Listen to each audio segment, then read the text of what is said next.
And when they went to the queen to tell her her subjects had no bread, do you know what she said? Let them eat cake. Who took the bomb? We're getting screwed, man. Every time we turn around, we're getting screwed.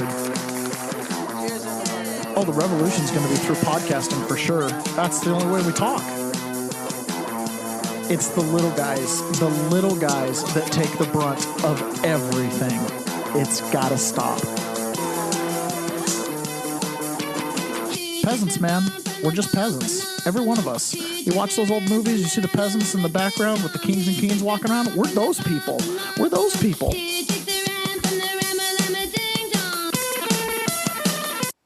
Good morning, peasants. Welcome to another episode of the Peasants Perspective. So glad to have you guys with us. And Thundering Oak makes it to the top of the charts on the live chats.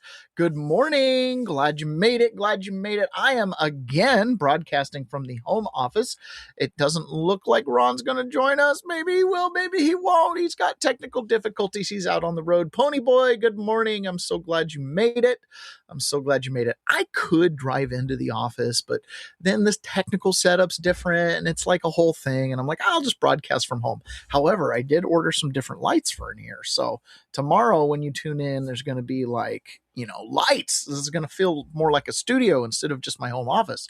So anyways, that's very fun. I am still so glad you guys are here to join me today.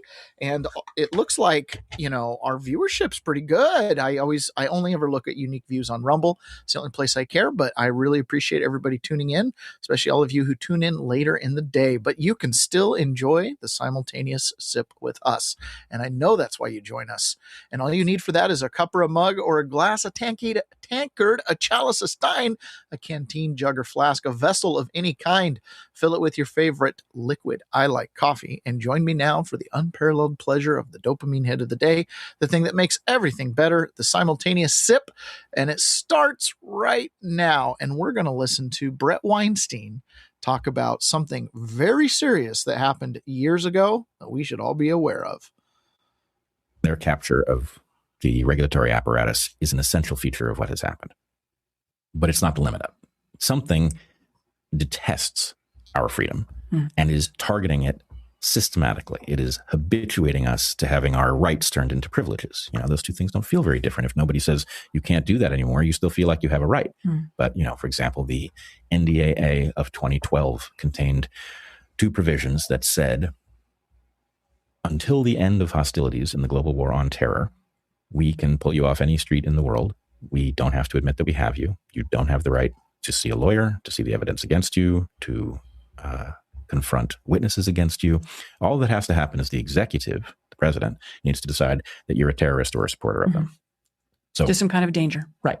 Now, my point would be, we don't even know. In fact, a federal court said that Chris Hedges had reason to fear that he could be targeted with that provision because he had interviewed terrorists.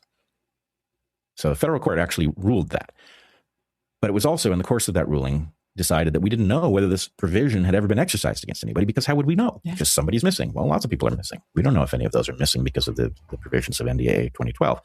But my point is, as far as I can tell, all the rights in the Bill of Rights became privileges the day that Barack Obama signed that law, which happened to be December 31st, signed it from Hawaii late in the day. And the importance of that, he didn't have to sign it then. There was no reason that it had to be signed by the end of the year.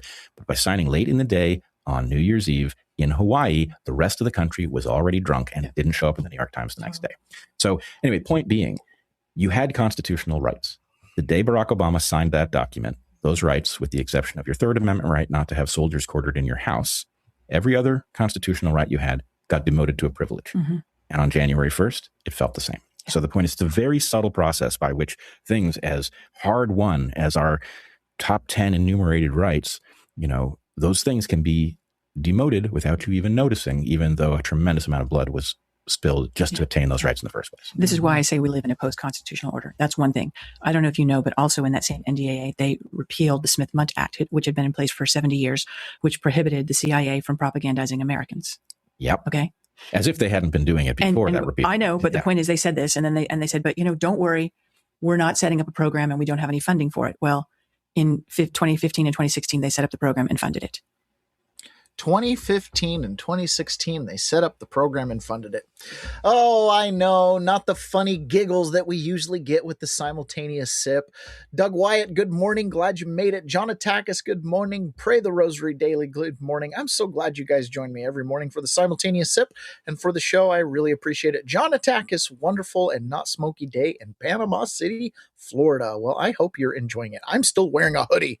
I did a conference call with some people yesterday, and they were down in Georgia, and they're like hot and muggy, and I'm up here in a hoodie, and I got my heater on. I'm in a basement. Fair enough. It's a little chilly. Anyways, yeah, interesting simultaneous sip, right? A post-constitutional world. Now, I'm familiar with that 2012 executive order. Ron Cleaver says, hardy har har. Hey, glad you made it, buddy. You got the link if you can make it at all. You got to find yourself a computer or something. You got to figure out a way to get on here. So anyways, I was familiar with that through the Smith-Mundt Act, right? The fact that Barack Obama allowed the CIA to propagandize people. Oh, but don't worry, we're not doing it. We don't even have a program or funding. Well, 2015, 2016, they did. Think about the timeline there. 2015, 2016, they did. So that executive order, which stripped away all of your constitutional rights, converted them into privileges, because if they declare you a terrorist, then they can take all of those rights from you, right? Remember, I kind of went on the front line in this whole thing by choosing to go to the Capitol on January 6th. I poked my head up and I said, I object. And he's a terrorist. He's objecting to the system. And they came at me, right? Remember, it wasn't just that I got arrested. I didn't just get a $50 ticket. It wasn't just due process and, normal course of order process of law. I got a full indictment with an obstruction of Congress charge, 20 years, felony. Then and I avoided some of the most painful parts because I walked straight into it, turned myself in, the whole January 6th thing. But then on top of that, right, IRS came after me. I got put on the no-fly list. I went to a protest, and all of a sudden I'm on the no-fly list. That's for terrorists. That's for terrorists. Okay, the no-fly list. Your right to travel, which I guess is a privilege because we do it through air travel, which is like, all private travel at the end of the day. Anyways, I lost my right to freely fly, put on the no-fly list, amongst other things. A couple of, debanked. Yeah, you lost the right to bank at Wells Fargo. Okay. Sorry. I mean, my understanding is Wells Fargo, banks murderers and just recently settled for spoofing people's accounts. Like, holy cow, talk about who's a real threat to national security. Wells Fargo's committing identity theft left and right. Anyways, the whole thing is just, which also makes you wonder, were they facilitating illegal immigration with these spoofed accounts? Like, oh, here's a free account, Mr. Illegal Immigrant. I'm just connecting dots. I'm not saying there's any truth to it, right? But really serious stuff here. So Barack Obama did that.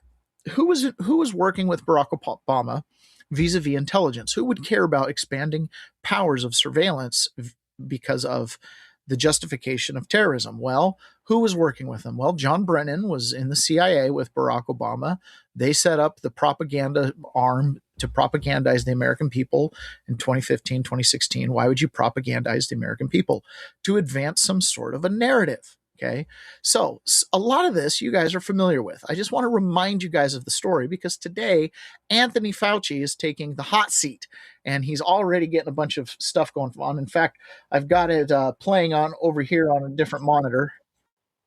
Here, Langford is grilling Anthony Fauci. Tomorrow we'll probably have quite a few clips from this. But I want to remind you, it's Barack Obama who, if you follow the show, we go back in time and we allege was one of the first presidents that was fully installed through the election apparatus that was controlled by the Venezuelans. In fact, the allegation made by Patrick Byrne and supported by Gary, the former CIA station chief, blah, blah, blah, is that in 2008, when Barack Obama won the Iowa caucus, that election was rigged through the election machines. And that's what got Barack Obama the momentum over Hillary Clinton, who had different paymasters, right? But Barack Obama was essentially, let's just go the farthest we can go, an allegation. He was essentially an intelligence creation Manchurian candidate, committed communist. Okay, let's just throw all the labels out there. Just hyperbolically, let's just pretend that, the truth is stranger than fiction and that's the story there. how would the story wrap up, right? So they set up a situation where you have no constitutional rights. They can spy on you. They can eliminate you. You've got John Kiriakou, who makes the allegation that Barack Obama and John Brennan had a Monday morning kill list, right? They would present a kill list where they would presumably use these powers that they had granted themselves to go out and eliminate people. God's Army Brat says, one of the parents always asks when I became so political, I tell them Obama did it.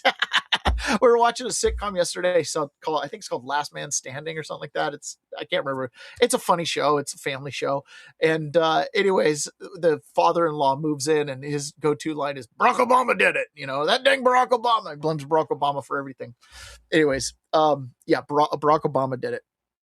Okay, so Barack Obama is installed into power. This is the thread that we've pulled on through Emma Robinson, Patrick Byrne, and of course, observing what Donald Trump has said. So then we get to the point that all of a sudden now it's 2015, 2016. John Brennan, the CIA, the intelligence apparatus, sets up a propaganda wing in order to do what they do. What's that? Control government.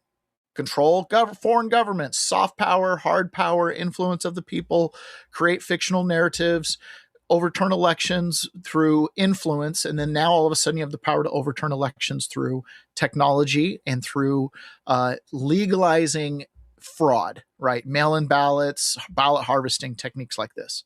So you've advanced this point to where you can really gain full control. They get control. And what do they get control of? They get control of what I would call the largest corporation on earth. Put a pin in that for just a second. Okay. But they get control of the United States of America. They granted themselves the power to basically eliminate anybody that is an enemy to who themselves, because anybody that's an enemy to the United States is a terrorist. This is oddly reminiscent of an act that was passed around World War I called the Trading with the Enemies Act, which was then extended in 1933 and through a series of other executive orders to essentially turn what used to be trading with the enemies, aka the Germans, and then later what would have been Japanese or any belligerent force of which the United States was at war, which would have been declared by Congress, like World War I and World War II were.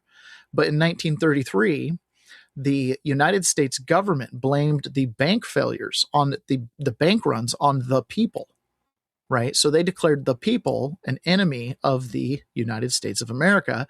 And this is what justified confiscation of gold. This is what justified a whole bunch of other things. And it kind of ushered in a new regime of governance, which is a contractual form of governance.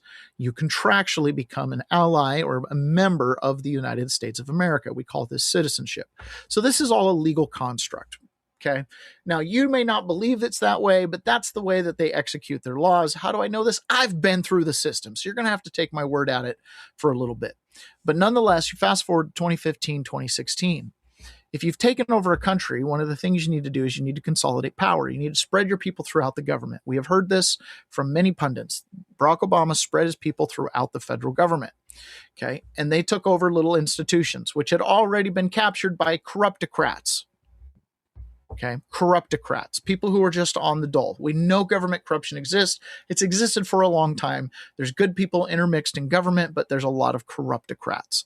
So the corruptocrats are easy to replace because they're easy to buy off, and you can replace them with ideologues, people who are committed to the cause. And we see this. We absolutely see this. This is where the deep state resistance comes in. This is where James O'Keefe undercover videos validate anecdotally all of these super suspicions we have. And it's even worse because he's going on these blind dates with people who have government positions who would be in the exact spots where they would need to be to offer resistance. Okay, so we get to this point in 2016, and Donald Trump shows up. And what does Donald Trump do? He says, this is an existential threat. He knows who these people are. He's a billionaire. He understands how the construct is. He knows how the game is played.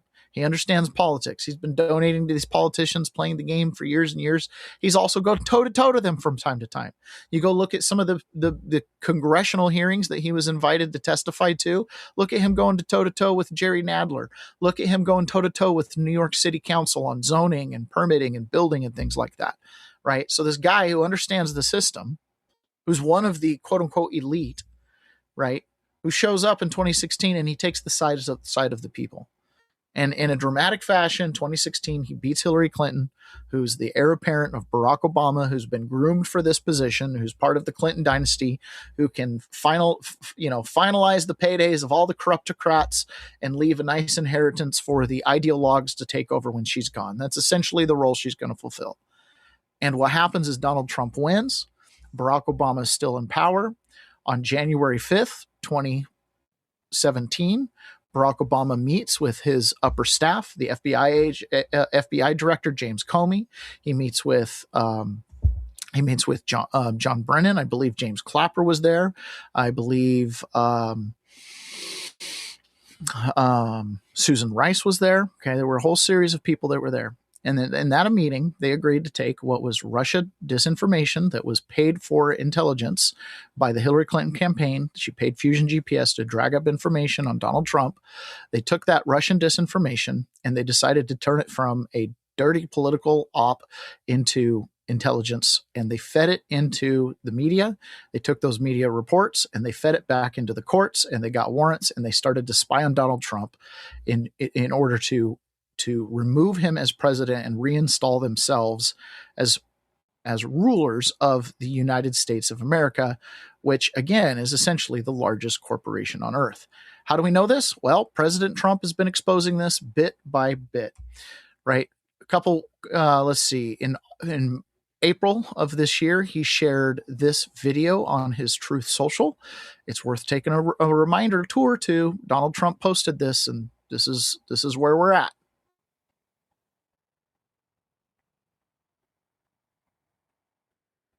Should shake every single American in their shoes.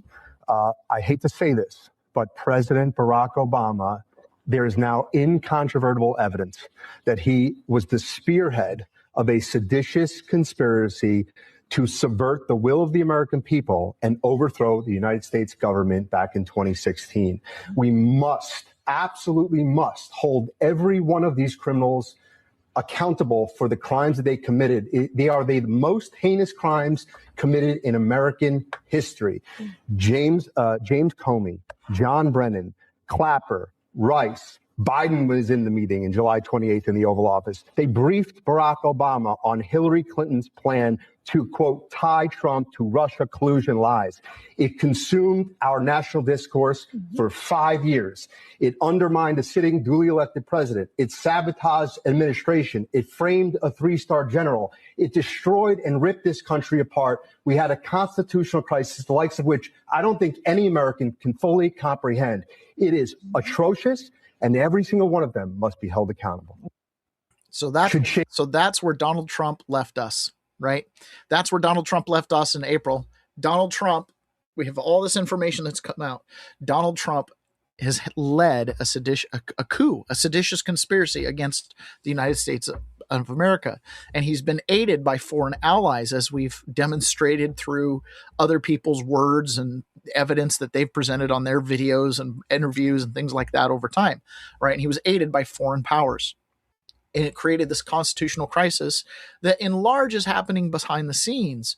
But the front lines of this battle extend out, and it touches we the people, hence my involvement, right? Just a peasant from the Pacific Northwest, septic installer.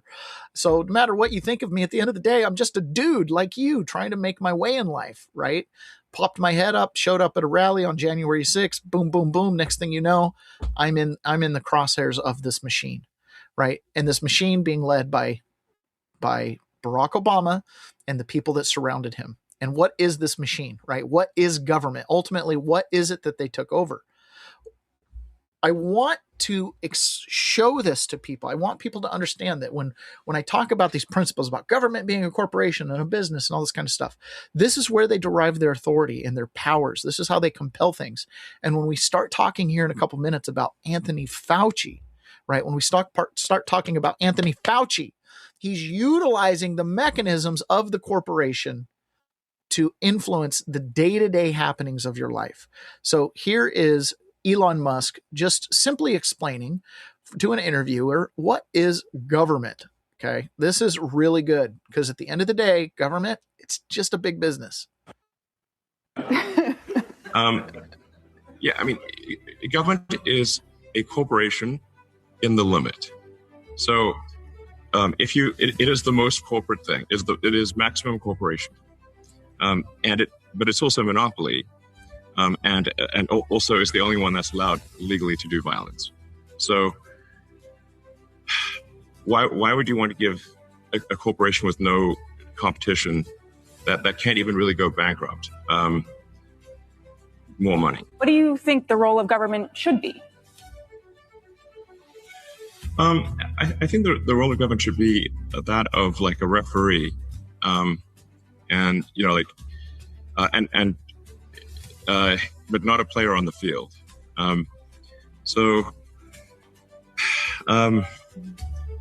Generally, government should, I think, just try to get out of the way and not impede progress.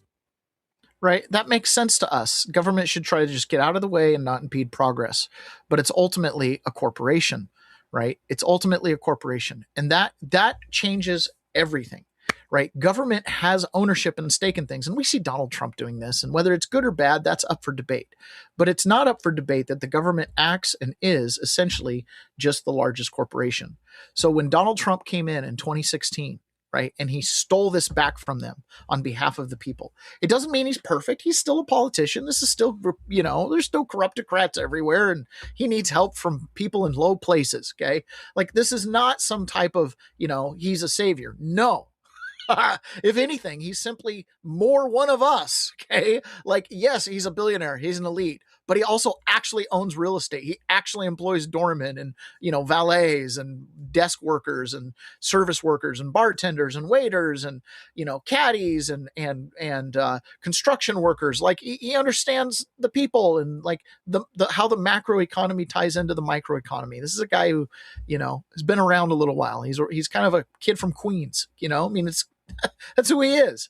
And so he comes in and he's like, hey, think about the speeches he gave in 2016 when he talked about, this is a battle. This is a battle over who controls the country, who controls your life. You think about the speeches he gave coming down the escalator and things like that. Right. Ron Cleaver Jr. says government is a corporation in the limit. Yeah, exactly. Carlitos, good morning. Y'all got tied up watching Fauci plead the fifth. Yeah, we're going to see one of those here in a little bit. Okay. So in 2016, Donald Trump takes over. As soon as Donald Trump takes over, what happens? Mike Davis posts this. This is a great summary of what happened after Donald Trump took over. After the Russian collusion impeachment hoaxes failed, right? That's what they did. Let me add this back here to the stage. After the Russia collusion impeachment hoax failed, which they did ultimately after Trump won in 2016, and Democrats knew they had to destroy Trump's thriving economy. In 2016, the economy was at just rip roaring. I mean, it's universally acknowledged that it was one of the best economies the United States had seen in the modern fiat era. I mean, we were starting to actually grow production to bring domestic production back home. It was impressive. So they had to commit to mass voter fraud through all mail-in ballots so they could rig and steal the 2020 election. They had to get the power back if they couldn't impeach him and remove him. So we got COVID, mass hysteria and lockdowns. That's where today's story, COVID comes in. And then during the lockdowns, they have BLM riots, right? They took advantage of the George Floyd unfortunate situation in Minnesota. They launched the BLM riots. And then there was the blatant voter fraud, all the shenanigans that happened around the 2020 election. Then there was January 6th. That's where I get directly involved. But I'm involved as I start podcasting and speaking up over these issues. Then another impeachment hoax, right? We got the Ukraine gate, we got the J6 impeachment after Trump was removed from office, and that would prevent him from ever running again, right? To chop him at the knees. Then the Biden lawfare during the campaign. The entire time Trump was running for president, he'd had his house raided. He announced for president, he got his house raided, right? He got 4 different separate criminal indictments. He was ultimately convicted on one, sat through an entire trial that was the most horrible smear campaign, right? Everything about it was just absolute lawfare the entire time Trump was in office. Then after Trump got back in office, there's been judicial sabotage, Democrat judicial sabotage during his second term. And now this is all starting to come out. So we are in a good spot today, because today things are starting to move. So a couple things before we jump into the Fauci stuff. And I'm looking over here at my screen. It looks like Fauci's just continuing to plead the fifth at everything that comes up, right? So that takes us to 2024. The Democrats were trying to stop Donald Trump. It was being led by Barack Obama, who was being aided by foreign powers, clearly and obviously. Anybody with a brain can see that. Okay. And so here we have Donald Trump, just a flashback, a reminder of where we came from. Okay. This is just a flashback to Donald Trump during the This is a flashback to Donald Trump during the campaign. Sorry, messed this up here. Flashback to Donald Trump during the campaign in 2024, reminding you at the core of what it is he's ultimately trying to accomplish as president and why he's running. Since 2016, you and I have been in this battle side by side, taking on the entire corrupt system in Washington like no one else has ever done before. Nobody else has done what we've done. The Washington swamp has done everything in its power to take away your voice. But this Tuesday, it is finally going to turn you away. Your voice is going to be given back. You had a voice just 3 years ago. And I believe that New Hampshire is going to speak very loudly and clearly. With your vote, you are going to send a message straight to crooked Joe Biden, the worst president in the history of our country. Since 2016, you and I have been in this battle side by side. Since 2016, we've been in the battle. Yes, we have, Donald Trump. We've been in the battle together. Obviously, he gets way more credit than anybody else, okay? But that's it. That's a battle. It's a battle over who controls our country, who controls, our nation, who controls where we are. So we have had some good news happen at the Supreme Court. We've had things like the Slaughter decision, which gave Donald Trump the ability to fire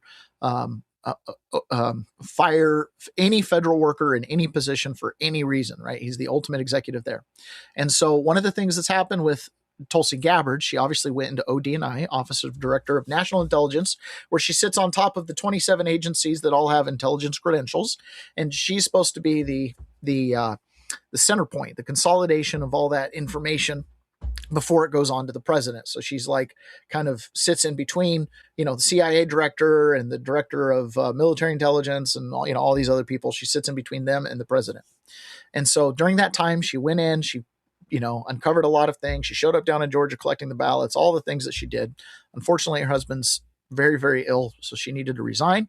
Bill Pulte, coming out of housing, stepped in there as the acting director. And one of his tasks has been to release everything and fire people. And he's done that. So this story is coming from Just the News. John Solomon, who's moonlighting over there with the U.S. government. Let's take a look at this. So this is, let me get this stage where I've got this. All right. So this is coming from Just the News. National Intelligence completes its fifth round of layoffs, slashing 30% of the staff. Pulte said the level of staffing at the agency is down 30% from where it was just a few weeks ago. After several rounds of layoff, former National Intelligence Tulsi Gabbard laid off 500 people herself, which the office said at that point was 30% of its staff. So he's fired another additional 30%. Acting Director of National Intelligence Bill Pulte says his office completed another round of layoffs just one day after.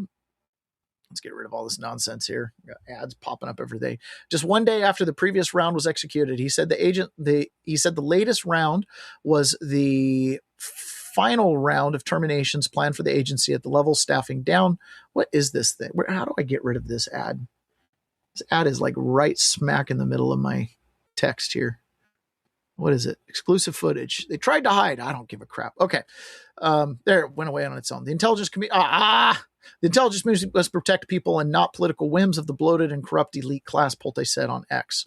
Monday, Pulte announced that the Office of Director of National Intelligence completed its fourth round of thoughtful, measured layoffs.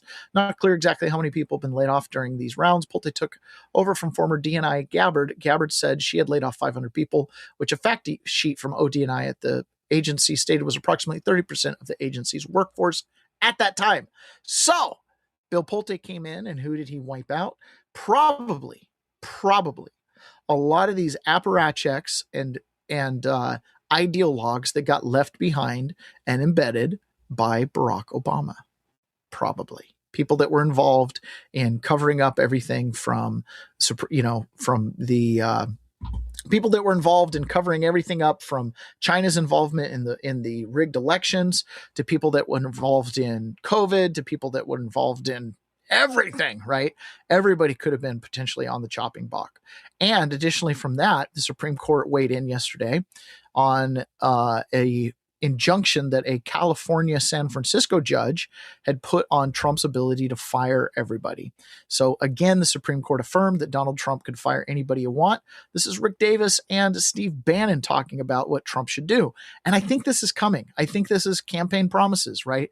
It took a while to get here. There's been a process, but we're at the point where the gloves are off, right? Now the question is Trump going to strike and do mass layoffs and firings of these embedded corruptocrats and ideologues in government? It's another example of a radical judge that put a stay that tries to, what they're trying to do is at least block and slow down, but it has been lifted. So now you can Russ vote in the team. You can go to the mass firings. Of course, it's going to be challenged again, et cetera, but the Supreme Court is showing us a path to what you've been saying in the years in the wilderness, the Article 2 powers of the President of the United States, numero uno, he's chief executive officer of the government. He can hire and fire anybody, including these tangential agencies.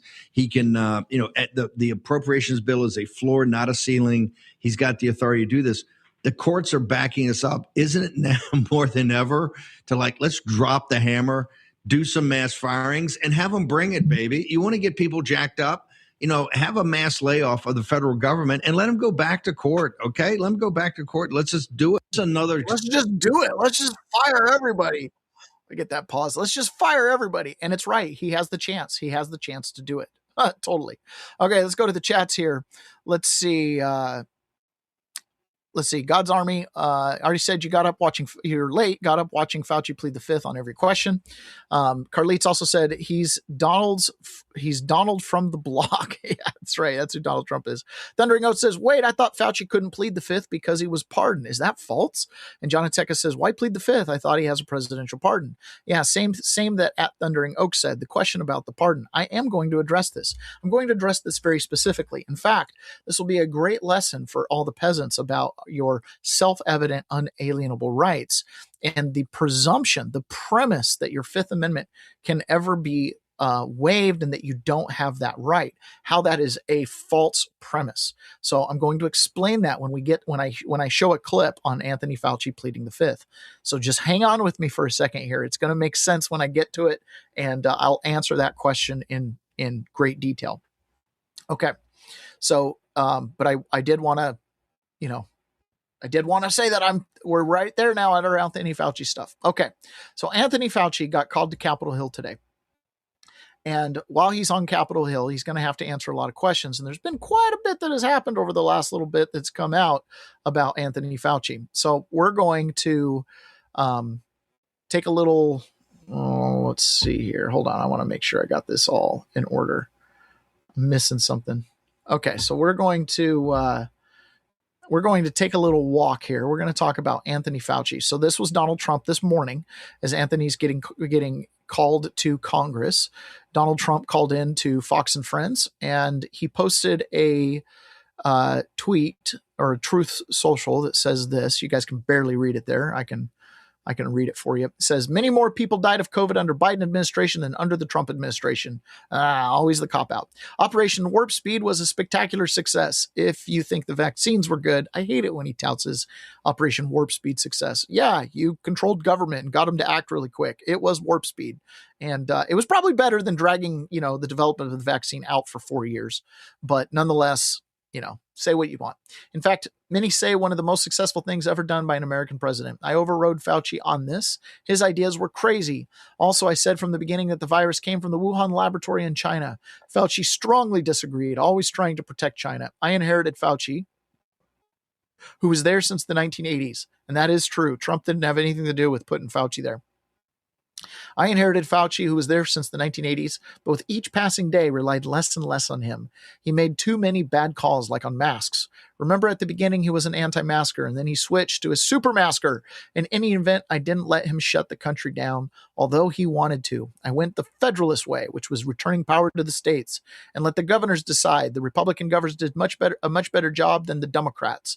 Fauci was largely taken out of play, and then along came sleepy Joe Biden, who made a Fauci Fauci a king. I called Biden to tell him Fauci was no good. This is news. I didn't know Trump called Biden to tell him that. Was no good. Either didn't have a clue or was dishonest. The call was received, but sadly not acted on. Biden went on to give Fauci vast destructive power and the rest is history. So this is him on Fox and Friends. Personally as a person, but I didn't agree with what he was saying or what he was doing. And when Biden came in, he inherited him and he gave him a tremendously high position. And then he gave him a pardon. He did indeed. And, I think we all thought there was a lot of science behind what he was saying and maybe not so much. But, Mr. President, if you would have known then what you know now, would you have fired him? Well, I would have fired him. But again, I didn't listen to him. So when he was with Biden, he was like the god. When he was with me, he wasn't even close. And I wasn't very close to him. I dealt with him very little. I didn't agree with many of the things he said. No, he wanted to close up everything. Look at all the states that remained open. Those states remained open. He wanted everything closed. And it just turned out that closing wasn't so good because, it's very interesting. Some of the states that fared the worst in terms of the spread were actually closed. Okay, explain that. Nobody can explain that. He did more damage than anybody else. That's the way it is. They did a lot of damage in a lot of different ways. So we don't need to go back and talk too much more about, all the nonsense that happened around the COVID and the the lockdowns and what states succeed and stuff like that. Fair enough to say it didn't go well. Okay. Fair enough to say, yes, red states fared much better. Blue states that had lockdowns had obviously much higher issues of every caliber, of every type, from social isolation issues, mental illness, to side effects, to all-cause mortality. Almost in every way, the blue states, suffered a lot more. So we had the Anthony Fauci diary that was released, and this was something that was not meant to ever be discovered. As RFK said on the Laura Ingraham show, they had to go out and they collected this information off 11 different servers where it had been sequestered and isolated and, password protected.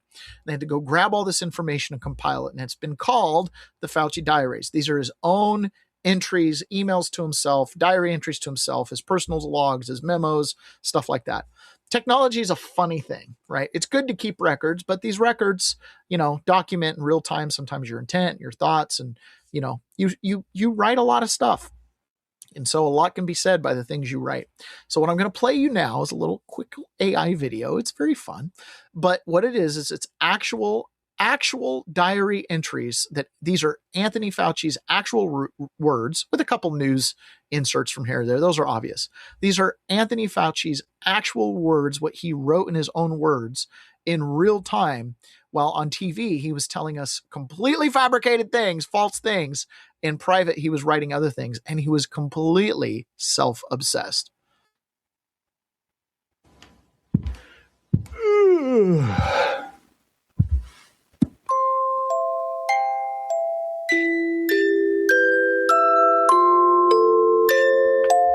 February 8th, 2020. This is acting like a bad influenza. The case fatality rate is more like 0.2 to 0.3% rather than 2%. Big day, 142,539 global cases, USA and 2,188 cases with 58 deaths and 662 new cases. I did all 5 Sunday shows today. All went very well. I spoke with New York City Mayor Bill de Blasio and convinced him, based on what I was saying publicly in my conversation tonight, to close the New York City schools. I got vaccinated. You're saying I could get this? These delicious fries? Wait a minute. But there's also a burger element to this? I went on to tell him he should close the bars and restaurants in New York City. He said that he would base this on my recommendation. I had a similar call with Ann O'Leary, the chief of staff of Governor Gavin Newsom of California. Ann said that based on my TV appearances today and yesterday, the governor has decided to close the schools in California, as well as the bars and restaurants. I apologized. We had dinner, 4 o'clock dinner in an orange-tiered county. We're not telling people they can't eat, but indeed, I made a mistake being with a few extra people beyond the guidelines that I've been promoting, which is outside the household. March 21st, 2020. The situation with my national and international fame is explosive and really unimaginable. It is not hyperbole to say that today I am the most famous and talked about person in the country and one of the most recognizable persons in the world. March 22nd, 2020. Cases continue to soar. 30,000 in USA with 400. Press is going wild with me. April 7, 2020. Press still hot and heavy about me. Multiple stories per day directly or indirectly involved. October 23rd, 2020. Had dinner at my home with Jake and Jennifer Tapper. Relaxed, good time. Jake clearly believes that Trump is totally nuts.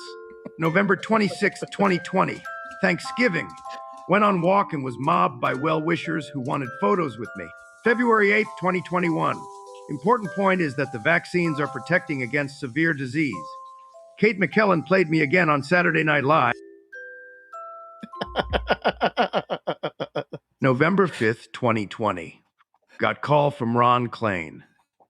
Biden wanted me to know that I am his point man. I told Ron that I cannot wait to work with him and Biden. Oh my gosh, I'm missing Ron. If he was in studio with me right now, he'd be dying. Oh my gosh, isn't that great? Oh, Ron Klain, that I would be happy to work for him. Okay, so Fauci heads to Capitol Hill. Rand Paul got stopped in the congressional hallway, and he got asked about Anthony Fauci and his testimony. Now the question comes up, right? What happens if he pleads the fifth? Testimony to start shortly to invoke the fifth here. I mean that's a defense he can. I think the American people would be very disappointed if that happens. Somebody works for 40 years for government. I think they have an obligation to explain to Americans how was the decision made, who made the decision, why was the decision made to fund dangerous research in Wuhan, China. It was in a lower level security lab, a lab that didn't have adequate security. These were dangerous experiments. A lot of people think this began with COVID. It began 10 years before. It began with the question of whether we should allow experiments to gain function to the avian flu. People talk about the avian flu. 10 years ago, they made it more transmissible through the air to mammals through an NIH-approved funding that Dr. Fauci supported. This is a big discussion. Needs to occur. That's right. So we are going to be hearing about just that. Did Dr. Fauci fund the gain of Fauci? And he's going to be asked to testify. And if he takes the Fifth Amendment, Rand Paul's like, hey, he owes it as a government worker for 40 plus years. He owes it to say the truth. That's the case. I agree 100%. We'll talk about the Fifth Amendment. What happens if Dr. Fauci testifies, today, and he does plead the Fifth Amendment? So on Fox News, John Yoo, who's the former assistant attorney general, he was asked this question, and this is the answer he gave. So let me get this right. What is Fauci's implication if he takes the stand and he ends up pleading the Fifth? Expressed by well-known virologists, go down and down, down. He's either lying then, or is he lying to his diary? Who is it? And tell us now. And you're right, Brian. He can't claim that the pardon would cover any of his answers now. You can only be pardoned for lying to Congress from before the pardon. If he commits a lie before Congress now, he'll be committing a federal crime and could be prosecuted. I mean, he's saying, I didn't shut anybody down. I never shut any schools down. And then we find out in his diary, spoke with Bill de Blasio, mayor of New York City, convinced him, based on what I was saying publicly in my conversation, to shut down New York City schools. Had a similar call with Ann O'Leary and Governor Gavin Newsom of California. Between our conversations and our TV appearances, he shut down the schools. So what are you saying? You had nothing to do with the shutdowns that in retrospect were totally unnecessary and kids were never in danger? Look, he's obviously running from this. This is one of the greatest public policy disasters in the history of the American Republic, where experts like him overreacted to the virus, shut down the economy at cost of hundreds of billions of dollars, interfered with the everyday lives of every single American, and infringed on all of our individual freedoms. And so now, of course, he's trying to pretend he had nothing to do with it. But as you say, in the diary, he records pretty meticulously all these governors, mayors, Mayor de Blasio in New York, Governor Newsom in California, urging them to shut down bars, restaurants, schools, and now he's pretending he didn't do that. So if you're a senator, you would say, were you telling the truth in public when you said you had nothing to do with it? Did you lie your diary? What was actually true in your mind? Tell us the truth now. And if you lie, you're committing perjury and could go to jail for it. And these embarrassing statements about... If you're lying, you commit perjury and you could go to jail for it. That is the point. If you lie, you commit perjury and you can go to jail for it. So let's take a listen to Rand Paul. Rand Paul is the chairman of the committee that's bringing Anthony Fauci in. Okay, so Rand Paul is here on the stage, on the dais, as they call it. I think they call it the dais. I don't know. Anyways, so here's Rand Paul in these opening statements to Anthony Fauci. So this is where we're at.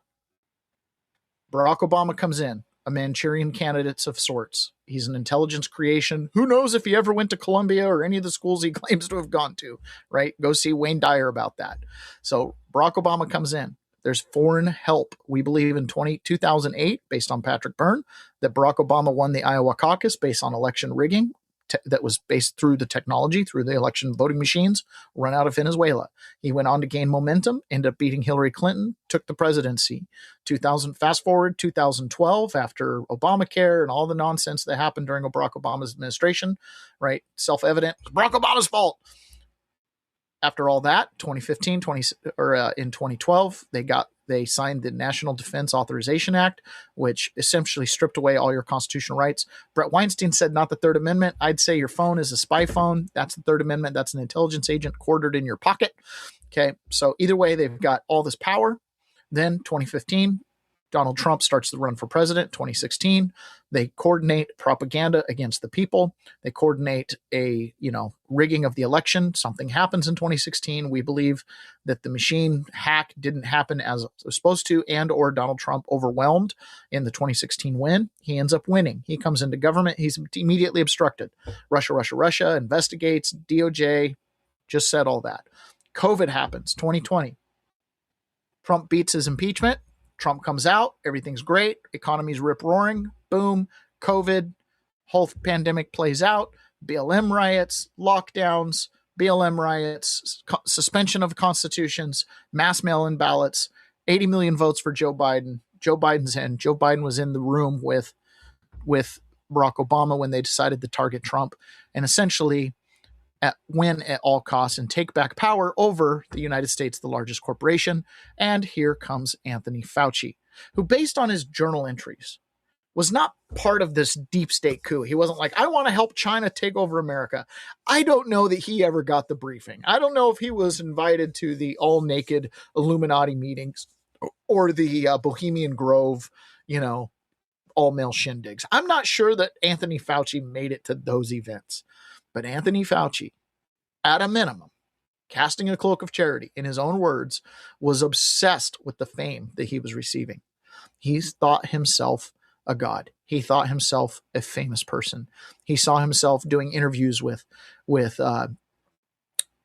Julia Andrews and doing interviews with, all these media personalities. He became the feature of songs. People were making cookies with his picture on it, right? He became obsessed with that. He became a tool. The committee asked for your voluntary cooperation to come today. Your appearance had to be compelled by subpoena. You're here today under duress. You're here today because of the court ordering it. President Biden issued you a sweeping pardon extending back to 2014, the same pardon he gave to his son, Hunter. A pardon may protect a person from criminal prosecution, doesn't rewrite history. It does not erase documents. It does not convert a misleading statement into a truthful one. And it does not prevent Congress from establishing what happened. There will be another pandemic. There will be another crisis. And there will again be officials who insist that uncertainty must be hidden for the public's own good. They will demand obedience. They will invoke science. I am the science, as though it were a commandment. They will argue that government officials cannot be questioned because questioning them would undermine public trust. They have it backwards. It is secrecy that destroys trust. It is arrogance that destroys trust. It is censorship that destroys trust. And it is the refusal to admit error that destroys trust. That loss of trust may be your most damaging legacy. Trust can't be ordered. It has to be earned. Scientist is above scrutiny. No government official is beyond accountability. And no public servant has the right to treat the suffering of millions of Americans as a footnote to his preferred version of history. That is beautiful. That is beautiful. Right. That is beautiful. That is beautiful. This will happen again. Government will abuse its powers. This is something that we have established time and time again. And good on Rand Paul, despite any political disagreements we have with him. Good on Rand Paul for bringing it up. Okay, so this is Rand Paul asking Dr. Fauci if he's been briefed on gain of function. If he's been briefed on gain of function and if it's ongoing. We know Anthony Fauci was involved with it before. As Rand Paul said earlier, this started 10 years prior. Right, we know all this was going on, and it centers around the gain of function, with Anthony Fauci was in the center of. So this is Rand Paul asking Anthony Fauci about that. There's a question of whether or not gain of function research is still ongoing, and these are important questions the American people deserve to know. Dr. Fauci, have you been read into any classified Department of Homeland Security program, any prospective special access program concerning gain of function research? On the advice of counsel, I respectfully decline to answer based upon my rights under the Fifth Amendment of the Constitution. Okay, so there you have it. He declares his right to not answer questions based on his Fifth Amendment. Here's another one. Here's Ron Paul grilling Anthony Fauci again. This was just minutes ago. Said there's no evidence. There's no evidence that ivermectin is helpful.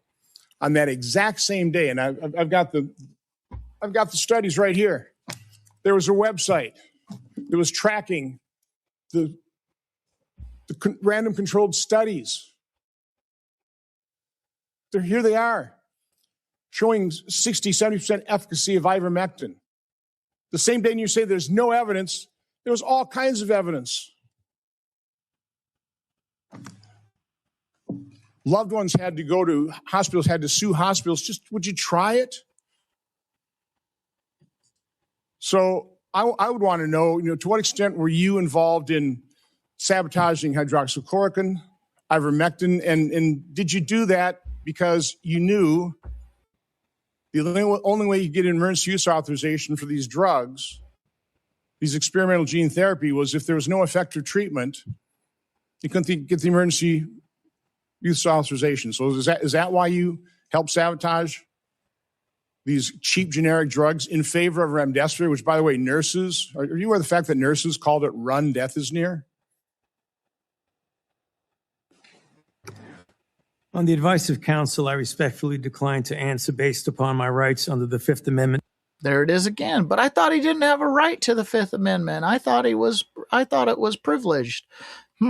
Well, we're gonna have to check that premise here in just a second.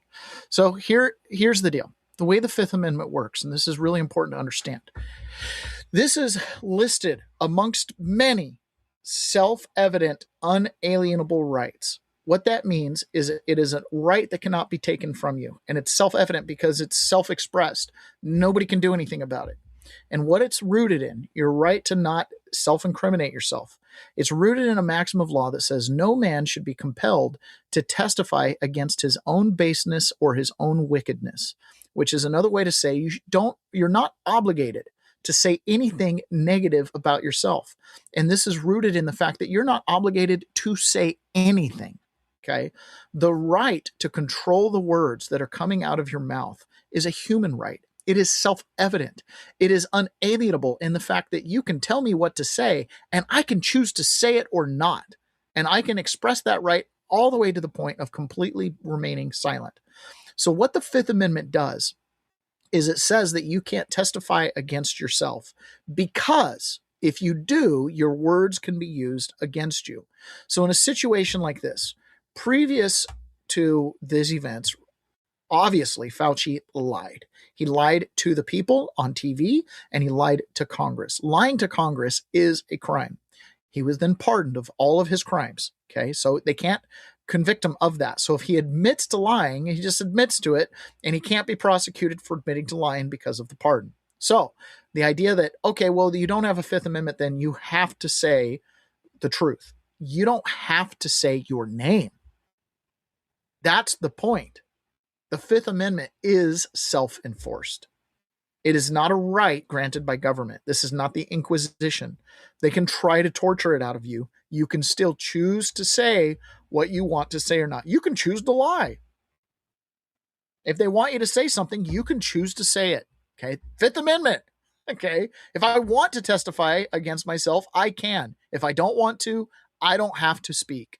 That's the Fifth Amendment. So I think it's important for us to understand that, because the Fifth Amendment right extends to all of that, right? So here, Anthony Fauci, who's taking the Fifth Amendment to things, some of the things he's taking the Fifth Amendment to, we would consider outright ridiculous. For example, here's Anthony Fauci taking the Fifth Amendment to a question that is pretty simple. The committee, why you chose to fund this dangerous research in China. On the advice of counsel, I respectfully decline to answer based upon my rights under the Fifth Amendment of the Constitution. In the red folder on your table is a copy of Section 192 of Title II of the U.S. Code. Your counsel has been provided a copy as well. That section makes it a crime for a witness appearing under subpoena to refuse to answer any questions pertinent to the question under inquiry. Do you have that in front of you? On the advice of counsel, I respectfully decline to answer based upon my rights under the Fifth Amendment of the Constitution. Let the record record that the witness has refused to answer whether there's a folder in front of him based on his Fifth Amendment right.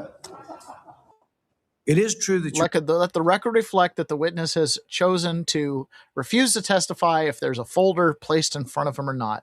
Again, you can choose what words come out of your own mouth. That's the point. And I support that. Okay. I totally support that. However, it doesn't mean he can't be punished if he does testify wrong, or if they find some other cause, which Rand Paul's going to warn him of here in a couple seconds. Here is Anthony Fauci's attorney, who's going ballistic to the point that he gets removed. The attorneys are not recognized. In fact, the attorney was told not to sit at the table, and he's not obeying that recommendation. There's a row behind you, sir. That's where you were told to sit, and you're not. And now you're disrupting the proceedings. And so, look, this is the way Anthony Fauci wants to be remembered. For a lawyer not listening to the rules. That's the way you want to be remembered, and that's what you're going to do. You are not recognized, sir. Security, please remove him from the room.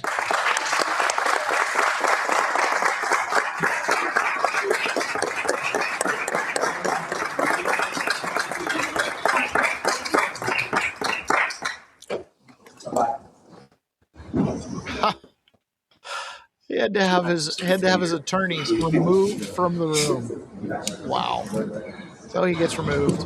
He will still have the advice of the other half a dozen attorneys that he brought along today. He'll still have some attorneys there to help him. Don't worry, folks. Don't worry, folks. So what's the ultimate consequence of this, right? Rand Paul already this morning has laid it out. What's the ultimate consequence is he's going to end up, what's the ultimate, I got to get my screen right here. What's the ultimate consequence is he's going to end up, the committee's going to have to decide if there's something that they can, prosecute him on. But the attorneys are... Hold on. What's going on here? Here we go. I want to share this one instead. The chairman has denied your assertion of privilege and directed you to answer, but you nonetheless refuse and stand on privilege despite the existence of the pardon. The committee will have to consider after this hearing what appropriate action should be taken against you for the failure to testify after being directed to do so. It's against the law to obstruct an investigation of Congress. There will be repercussions to your refusal to testify today. Senator Peters. The chairman has denied your assertion of privilege and directed you to answer, but you nonetheless refuse and stand on privilege despite the existence of the pardon. So he's not going to answer anything. So the committee's going to have to decide what they're going to do with him.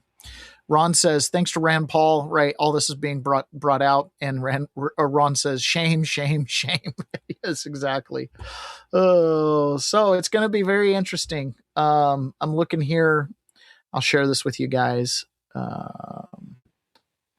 This is Anthony Fauci. This is him reading his statement, basically declaring that he's going to be pleading the fifth on everything. At least that's what I'm led to believe this clip says. Although it pains me to do so, because of the respect I have for the legislative branch of government and my decades-long record of cooperating with Congress. Look at him shaking. Under the advice of my attorneys, I will invoke my right under the Fifth Amendment of the Constitution to refrain from answering your questions. Thank you.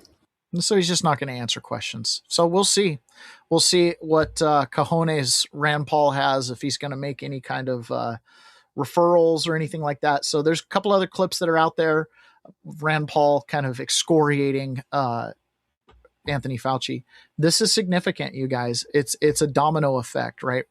The COVID scam is being exposed. All the trust that Anthony Fauci was given, it's being ripped away, right? He did irreparable damage to the intelligence agencies and to the medical apparatus, which frankly, you know what? We had to know the truth of this stuff. So I'm not unhappy. I mean, obviously COVID was a direct effect to millions of people's lives. I'm not unhappy that this is being exposed. I'm not unhappy that we're knowing the truth. I think that Rand Paul is right? This is going to happen again in the future, and we need to be prepared for it. We need to be prepared not to trust, right? That's the key here. Our virtue gets weaponized against you. You need to save your virtue for society and hold your ire for the government is what needs to happen. Ponyboy says, "Dear Diary, today Rand Paul was rude. I sure do miss the auto pen." That's pretty good. That's pretty good. Speaking of auto pen and Joe Biden, right, asking Anthony Fauci to come on and making him sort of a king. One of the other things that came out this week was the tapes of the Her investigation into Joe Biden and the classified documents and all that kind of stuff. So those tapes were exposed. And this is Jesse Waters doing a review of it. I love this so much. So you're going to hear some clips and hear some breakdown. Again, this is the guy that was running the country. Why was he running the country? In my opinion, Joe Biden was the last of the primary corruptocrats. He comes from that Bill Clinton line, right? He's kind of in power over this long Nancy Pelosi, Mitch McConnell, Chuck Schumer, Joe Biden. These guys are the old bulls of the Senate. And even there long before Lindsey Graham. I mean, he predated Lindsey Graham by 10 or 15 years or something like that. Been around forever. He becomes vice president. You've got the new ideologue, the communist candidate in Barack Obama. You've got Joe Biden, the corruptocrat, who can kind of merge these two worlds, pass the baton, so to speak. Hillary Clinton also falls in that category. Although if you follow Dinesh D'Souza and you go watch one of his early documentaries about Hillary Clinton, he talks about how Hillary Clinton was an early adopter of Rules for Radicals and actually wrote a master's thesis, I believe, on Rules for Radicals, but applied to, in Rules for Radicals, he opposed government and she proposed that the radicals needed to go into government. So she did that, right? Her life kind of proved that out. So anyways, Hillary Clinton kind of fit that mold as well. And she was derailed. And so Joe Biden had to come back in as the designated hitter and he had to fill in the shoes. And he did. And while he was the president, we know he was a shadow president. Broad use of the auto pen, really wasn't running government. You listen to what Joe Manchin says. You've surrounded yourselves by radicals. These are those ideologues that are now making their way into government. So the Biden tapes come out and now we know the truth. Fox News alert. We just got our hands on the Biden tapes and now we know the truth. Over 70 hours of unfiltered, raw recordings between Joe and his ghostwriter were just made public by the DOJ. For years, the Bidens have been trying to keep you from listening to these tapes. The Bidens and the Democrats paid lawyers a small fortune to bury them. Why? They're pretty bad. I'm in Munich, but after Angela Merkel, president's working lunch with, hang on a second. It's confusing me. I was going to ask you something else. Oh, gosh. I can't think what it is. This wasn't when Biden was president. These tapes are 10 years old. Right after Biden was Barack's VP, he tried to write a book, but couldn't remember a thing, not even the names of his own staff. I had the team that said, including the two guys who I think were with me, were the guy at Princeton now, the economist, good guy, was our chief economic advisor, not Kaufman, I think of his name, and the guy back out at the University of Chicago with a funny name, I'll think of it. Goolsby is one. Yeah, Goolsby is in Chicago. And the other guy's at Princeton. Yeah. I should write the name down, but I keep forgetting. This proves Biden's brain was fried in 2017. But 10 years later, when he was even more deteriorated and falling asleep during debate prep, this is what the media told you. Start your tape right now, because I'm about to tell you the truth. And F you if you can't handle the truth. This version of Biden, intellectually, analytically, is the best Biden ever. Tapper wrote a book about how everybody knew Joe was cooked, but they had to stop Trump, so they lied to you. They even raided Trump's house for classified documents after Biden bragged about having an illegal skiff in his garage. So this was early on. In 2009, I just found all the classified stuff downstairs. Some of this may be classified, so be careful. Okay. I'm not sure. No more classified, but the next thing I have here is classified. This is probably something that goes with the presidential papers. I don't think so. It was in between. I didn't want to turn it in. Right. They prosecuted Trump for the crimes Biden committed and admitted to. Then when Fauci shut down the country, they hid Biden in the basement, flooded the zone with ballots, pulled the big guy across the finish line, and then went on an auto pen bender with spending and DEI. Then an hour before Trump got inaugurated, in the bitter cold, whoever was controlling the auto pen pardoned Fauci. Why? Did Fauci lobby for a pardon? We'll find out tomorrow when Rand Paul asks him under oath. Did he have a guilty conscience?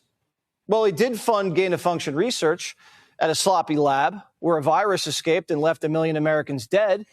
He shut down the American economy on a whim, lied about the vax, crushed. Wow. So Biden, right? Those tapes are from him and his ghostwriter who wrote the book for him. And he's here, classified info. That investigation happened under Donald Trump. So the deep state took that information and rather than prosecute it like they would go on to do Donald Trump, they started to set up a situation where Donald Trump himself became guilty of that same crime. And how did they do that? Because the records archive had the records, called up the Trump administration, former President Trump, and they said, hey, we've got your records, come and get them. He came and got them, put them up haphazardly in his house before they went through them, and then there was a raid. Okay, so they set up a situation where Donald Trump basically could be prosecuted for the very thing that Joe Biden was doing. Okay, and then of course Joe Biden pardoned Anthony Fauci. Why? Because Anthony Fauci enabled the greatest election fraud in the history of the planet. Right? That's why. And did Anthony Fauci know he had done that actively? Like I said, my opinion is that Anthony Fauci never got briefed. He never got to go to the Naked Bohemian Grove stuff, right? But he really loved the fame. That was his weakness. That was his pride being weaponized against him, right? His vanity being weaponized against him. He became an apparatchik in this. Maybe he was a deep stater. I don't know. I mean, he's a deep stater by definition. The question is, what was his motive? And it doesn't really matter. The result was the same. So here we are today, right? We believe that there was an intentional seditious coup led by Barack Obama that stretched back really a couple decades. And it all came to a head when Trump was elected in 2016, came to a head again in 2020, came to a head again in 2024. It goes with the presidential election, and with the Democrats comes weaponization of government, and with Republicans comes, it seems like, all-out obstruction. But here's Jamie Raskin, right, one of these congressional deep staters who's being asked about this upcoming election. And if he is a part, this is being asked on CNN, if he's a part of any, doomsday planning. What are doomsday plans? This is pull out all the stops, like accuse Trump of being a Russian agent, kind of pull out all the stops. If he's a part of any doomsday plans and how they're afraid of this upcoming election. Congressman, have the House leadership, have Hakeem Jeffries or others or you participated in or held similar doomsday exercises, as Schumer termed them, that relate to the elections? Well, sure. We're talking about this kind of stuff all the time because, look, I'm out campaigning in the country, Casey, and I'm seeing huge surging enthusiasm for Democratic candidates all over America. I'm here with my friend Josh Riley right now, Blake Gendabine next. I'm in upstate New York, but we see no evidence of Republican activity anywhere. I don't even see MAGA hats anymore, which makes me afraid that they're just focused on trying to undermine the election or take the election through some kind of strategic mischief. So somehow, right? Yeah, we're always doomsday planning. We're always worried about the midterms. All right, obviously political campaigns are always going to be planning for the midterms, but I believe the doomsday planning is much deeper than that. Remember, Jamie Raskin, he's a rat. He's been involved in all of it. He's run all the air cover through the legislature. He was deeply involved in January 6th and the prosecutions, deeply involved in defending the SPLC. I mean, this guy is just as deep as they come. I think he's a deep corruptocrat. I don't know that he's an ideologue, but he's committed to the cause, man. His wife's job is at risk or whatever they've got on him. But he mentioned something. He says they don't see a lot of MAGA hats out there. And somehow this is evidence that, the Republicans aren't even trying to campaign. They're just going to try to steal the election. It's very possible. The Republicans have control over Liberty voting machines, which took over Dominion, the Smartmatic machines, right? So it's possible. And that's what Emerald Robin alleges, is she doesn't want that the Republicans don't want to get to the bottom of machine fraud because they finally have control of it, right? Which is, I guess, a possibility. That's unfortunate because, if you become the very thing you hate, pretty soon you're the monster. So that's Nietzsche, by the way. That's his theory. If you stare into the abyss long enough, the abyss stares back, and careful not to become a monster. Speaking of becoming a monster, if wearing a red MAGA hat means somehow you're aligned with Laura Loomer and everything she's doing, you're crazy. This is Laura Loomer. She took a trip over to Ukraine. She did an interview with Zelensky. Now, remember, Zelensky's Jewish, okay, and Laura Loomer's Jewish. Okay, now both of these kind of have dubious Jewish heritage. We're going to set that aside. Doesn't matter. That's not what we're here to talk about. But Laura Loomer headed over to Russia and did an interview with Zelensky. And, in previous, she's criticized funding for Ukraine. And all of a sudden now she's like, we need to fund Ukraine. So she went to Russia and she went to one of their drone factories, which this is very impressive, by the way. I mean, these are all weapons of war here. These are bombs that she's holding. And this is Laura Loomer in Russia. This is crazy. And she's honoring Lindsey Graham. Lindsey Graham. This woman couldn't have cared less for Lindsey Graham other than he supported Israel consistently. Okay. But now that Lindsey Graham's gone, and Lindsey Graham was an enemy to Iran and therefore an enemy to Russia, and et cetera, here she is in Ukraine. And this is one of those throw up in your mouth videos. Instead, in honor of Lindsey's commitment to stand with the Ukrainian people and to stand against authoritarianism, we're going to deploy the drone to the front lines so that it can be used to kill Russians. So rest in peace, Senator Lindsey Graham, a defender for freedom and liberty all around the world.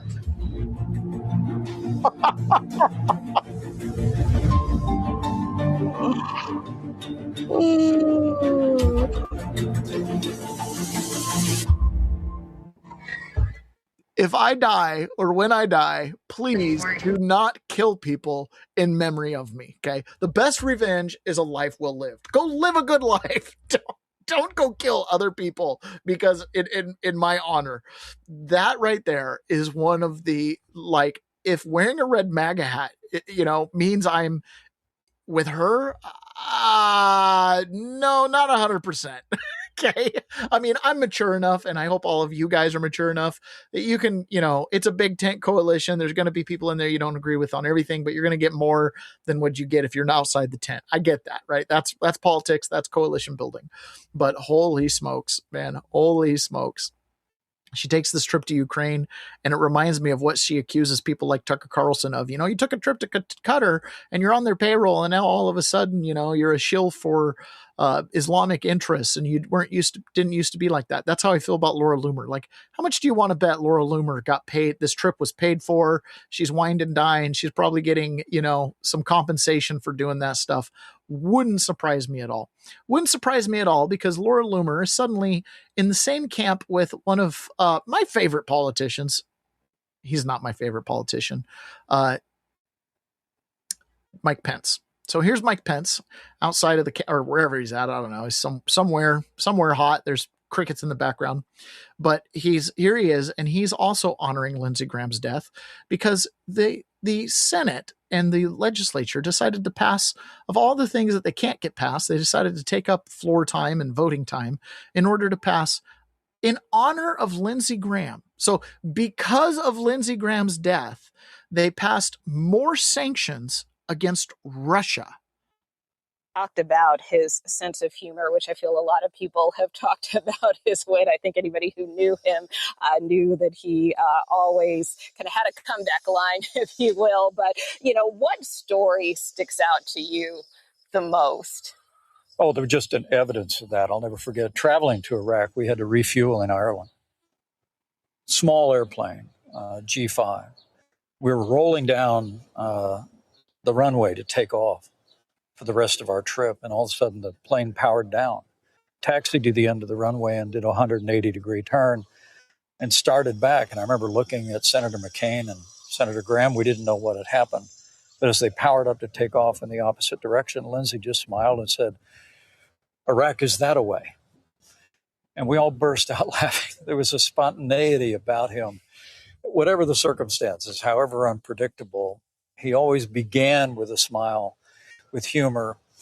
But I don't want to gainsay the fact that through successive administrations and changing priorities for the nation, Lindsey Graham was a steadfast, unapologetic advocate for America as leader of the free world. And I believe when the Senate moves that bill tonight, and hopefully the House very soon, and the president signs it, that Russia sanctions bill will not only be part of Lindsey Graham's enduring legacy, but I truly do believe that it could set into motion what I know was his fondest hope, which was a just and lasting peace for the people of Ukraine. And in terms of Ukraine, you told me one of your last conversations with the late senator was about Ukraine. It was. We ran into each other in the airport, and after he said nice things to my wife, as he always did, and we shared a few laughs. He immediately put his finger in my chest, and we spoke about that Iran sanctions, that Russia sanctions bill. I honestly think it could well be the work of his life if, in the aftermath of his passing, that our nation's capital and the administration step up, put pressure on Russia, and secure a victory for freedom in Eastern Europe and Ukraine. It could be the work of his life if this administration steps up and puts pressure on Russia through the sanctions package. That's what I'm led to believe there, right? Okay, so because Lindsey Graham died, now we're going to get this huge sanction package. So here's Laura Loomer again. All of a sudden, now we're all closely allied with Mike Pence and Lindsey Graham on Russia sanctions. The work of his life, by the way, to finally step up and put pressure on Russia, as if we haven't already put pressure on them. Can we even do business with Russia? If you go there, you're a terrorist. Like the whole thing. Can you do more? The U.S. Senate advanced Senator Lindsey Graham's Russia sanctions bill in an 86-12 vote. Oh my gosh, that should be the vote total for the Save America Act, not for sanctions against Russia. The measure would slap 100% secondary tariffs on nations still purchasing Russian oil and gas while cracking down on Russia's shadow fleet. Oh my. Ukrainian President Volodymyr Zelensky was present in the Capitol and observed the vote from the visitors' gallery. Oh, of course, a visiting dignitary. The 12 senators to vote against the advancing bill were Rand Paul, hard vote to get, thank you, Bernie Sanders, Elizabeth Warren, Elizabeth Blunt Rochester, Maggie Hansen, Mazie Hirono, Andy Kim, Ed Markey, John Ossoff, Alex Padilla, Peter Welch, and Ron Wyden. Normally, anything those guys vote against, I'm usually in favor of, but, there I am being a classical liberal. It just seems like more problems. All of these senators should be ashamed. Why would they want Russia to get off easy when Russia is assisting Iran with killing U.S. soldiers and they are slaughtering innocent civilians with ballistic missiles? Okay, probably. Yep. Okay, Lindsey Graham's life work, and apparently Laura Loomer's going to pick up the torch. That is interesting to me. I don't care what you say. So speaking of Russia going into Iran and assisting them, Iran is still obviously a massive thorn in our side. And this might be, and again, another one of the reasons why there aren't a lot of MAGA hats out there. Because if you're wearing a MAGA hat, then if that's interpreted as being pro-war with Iran, I think a lot of people aren't. Now, my opinion's clear. My bias is straight. We had to deal with Iran for a lot of reasons. And of course, there were going to be consequences. And oh my goodness, I pray that this thing gets wrapped up quickly. I fear that it's going to be another long engagement because in principle, Iran has the high ground and it's hard to fight uphill. And they now know that they can, for very low cost, control the Strait of Hormuz, even when they're overwhelmed by the largest military on the planet.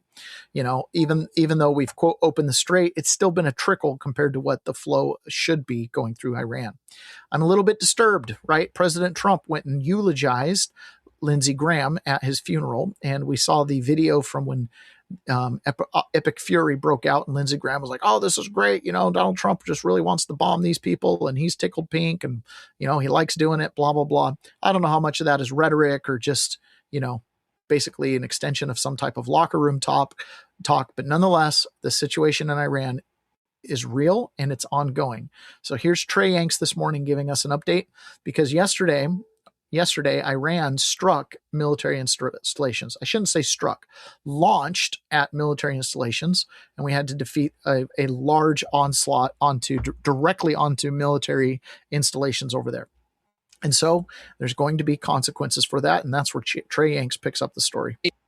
President Trump reacting to that Iranian attack on U.S. forces overnight in Jordan. President Trump tells Fox News about Iran, we are going to beat the effing S out of them. He went on to say, we'll be hitting them hard. They're going to get a beating. So clearly the United States is going to respond to what the president described as a surprise attack. He says U.S. forces had just minutes to shoot down these incoming Iranian ballistic missiles. The president says he has reviewed video of the shoot down and it was U.S. forces conducting this operation to defend that area. He said it was real time. They were calling out coordinates and ensuring that none of this incoming Iranian fire got through. I also asked the president about those U.S. and Saudi airstrikes against Iran-backed Iraqi Shia militias overnight. He says those strikes were coordinated with the Iraqi government. He called these Iran-backed militias a cancer on the world and says he is considering additional warnings against Iranian proxies and their link to the Iranian regime. The president also talked about his meeting yesterday with Israeli Prime Minister Benjamin Netanyahu in the Oval Office. He says it was a great meeting, adding he understands now. It appears that the relationship between President Trump and the Israeli Prime Minister is strengthening. And again, the president called that meeting in the Oval great. In terms of possible talks with the Iranian regime, the president says we're going to let them keep talking. Remember, the Iranians came to President Trump after 13 straight days of U.S. bombing against Iran, asking to meet about the Strait of Hormuz and their broader nuclear ambitions. And those talks are taking place as we speak behind the scenes. And then this surprise attack launched against U.S. forces overnight. And again, President Trump telling Fox News, we are going to beat the effing S out of them, and that U.S. strikes will take place against Iran in response to this surprise attack overnight against U.S. forces in Jordan. Guys? So what's intriguing, too, is we understand the previous attacks were with Saudi Arabia. You know, this whole thing started with Epic Fury with Israel. Do you sense that there might be a comprehensive plan in place, or working on it that would involve Kuwait, Saudi Arabia, UAE, who at various times have taken unilateral action on their own, along with the IDF? It's absolutely possible because the Iranian plan here backfired. By attacking all of these Gulf countries, they built an informal coalition that is now targeting Iranian proxies in the region and even Iranian territory. And we saw that last night on display. Saudi Arabia publicly admitting that they are participating in strikes against Iranian proxies in Iraq alongside U.S. forces. And other countries in the Gulf have participated in limited capacity against the Iranians, targeting some of these coastal areas around the city of Bandar Abbas next to the Persian Gulf, where many of those U.S. strikes took place. And remember, when we spoke with President Trump earlier this year during Operation Epic Fury, he said he was most surprised by the fact that the Iranians were targeting these countries that were uninvolved, that were not striking Iran at the time. And so, again, what Iran has done here by targeting these Gulf countries is actually building this informal coalition that is now being used to pressure the Iranian regime. The question remains if these talks will lead to some sort of agreement. But again, President Trump tells Fox News there will be a U.S. response to this surprise attack overnight against U.S. forces in Jordan. So that's where we're at, right? We've got this continuing conflict in Iran, which is not going away. Yesterday at the end of the show, we played the longer clip about the person who's planned bombing runs in Iran for years and years. And this was always what was going to happen, right? They were going to find out they had this key leverage in the Strait of Hormuz, and that is power. That's trillions of dollars. So, any short-term negotiation is not going to be welcome with what's in play. Now, we have to step back. We have to step back from our really narrow focus. Okay. We have to step back from our really narrow focus, and we have to understand government is a corporation. And as a corporation, this fictional entity, it becomes what I have often referred to as a smoke monster. It kind of takes on a life of its own and does its own things and, starts to have its own agenda based on these little factions that control different elements of the smoke monster. And right now, one of the things it's trying to maintain control over is the money system, right? It wants to maintain control over money. And on this show, we've been huge advocates of Bitcoin. And a silver standard previous to that. And just the idea that you want to get out of the money system. Why? Because the money system feeds the war machine. It feeds all this stuff, right? And there's another byproduct of war. Anytime there's chaos and crisis and there's economic pressure and there's fighting, bombs going off, in that crisis, a lot of times that's where authoritarians reach and they try to get more power and more control. Bitcoin specifically, but cryptocurrency also introduces elements of fiscal sovereignty, monetary sovereignty, where the individual can control their transactions. Bitcoin's incredible, much different than all the other cryptos, but even in their own little vacuum, all cryptos provide an ability to cut out some of the biggest sectors that make money off usury. This is the banking industry, right? The fees that you pay for others to hold your money, all of a sudden you can control it through cryptography, and it becomes a means of exchange. Peer-to-peer transactions are enabled over the internet rather than just cash face-to-face through crypto, and Bitcoin has some superpowers. Okay, so there's a gentleman who was Bill Clinton's labor secretary. His name is Robert Reich, and he urged Democrats to vote against this upcoming Clarity Act. Okay, he calls it the Bitcoin and Crypto Clarity Act. It's just the Clarity Act. He says, quote, and this is kind of a quote from Jamie Dimon years ago, but he requoted it in his own words. Its only practical uses, what? Cryptocurrencies and Bitcoin are tax evasion, money laundering, fraud, speculation, and crime. No Democrat should vote for the so-called Clarity Act. Why is that? Okay. So in his perspective, he's saying, listen, the Clarity Act, all that environment is for fraud, whatever. Cynthia Loomis says, well, that's why we need the Clarity Act, because we need the government involved in making clear rules of the road on what can be prosecuted, what can't be prosecuted. The Democrats just had an all-out war against cryptocurrency, okay, after FTX failed. So they're saying, listen, it's all for fraud. Clarity Act, in my opinion, would change that, and I'll show you here why in a second. But he goes, all Democrats should oppose it. A bill backed by the crypto lobby that would make this Ponzi scheme even worse, as in there would be a transfer of wealth from the traditional legacy banking system into a new cryptocurrency banking system. And he goes, there's no legitimate use for crypto. So I'm not going to overly debate everything he says, but he does make another really good point. Throughout history. So this is him talking about what happens throughout history when there's crisis and war. And on this, in general, I do agree. And this is why we have to be conscientious of what's happening during this time of crisis in Iran. We've got the Russia conflict. We've got all this going on. And we are at the same time trying to overturn our monetary system, which means we got to be eyes wide open. Throughout history, war has always been part of the authoritarian playbook. That's because war takes over the news. War blots out criticism. War divides a nation's people, subjecting those against it to being called unpatriotic. War enables authoritarian leaders to take emergency powers that they use to stifle dissent at home, while they falsely claim to bring freedom to others abroad. War consumes everything. We must not let Trump's war in Iran do this. Donald Trump cannot be trusted to lead us during this pivotal time in our nation's history. He's unaccountable to America. He is lawless. He seeks conflict to cover up for his failures. He wants to consolidate more power into his hands, no matter what the collateral damage. He's launched a war in the Middle East that's already killing and wounding, but he's done it without our consent, without a plan, without a strategy, and without any clear idea about where it leads or how it ends. Unfortunately for Robert Reich, I agree with everything he's saying until he pins it all on Trump. I want to take Trump out of that conversation. I want to put Trump simply as a figurehead of a corporation who is trying to steer the ship. I really do believe that, okay? Even his actions in Iran, my opinion, they're justified. And even if there's a high cost in a certain way, it's way more justified than the cost we paid in Iraq and Afghanistan, right? Iran was directly involved in overthrowing our country, okay? So Trump is a figurehead here. All the power that Trump has, Joe Biden had.